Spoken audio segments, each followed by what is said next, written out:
Alright guys, I was going to do an in-car video of Robbie Draughon, but he had transmission woes, so as you can see everything is out.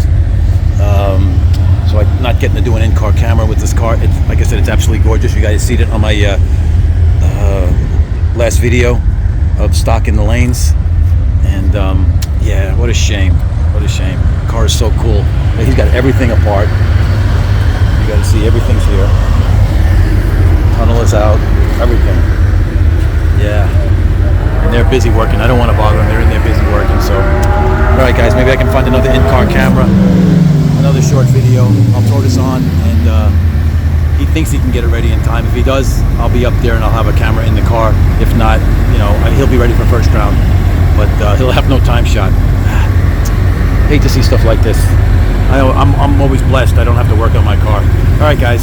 Let's see if I can find somebody else, or I'll be up there doing pictures for Superstock, and let's hope Robbie can get this back in. All right, guys. He made it. Yeah, so this is pretty cool. This car is just super nice. He was tearing this thing apart, and now he's back in it. I mean, I think he pulled the transmission out, worked on a tranny, fixed it. Whatever was broken in tranny probably lasted an hour. It's real cool. So we're going to do an in-car camera, and should be fun, guys.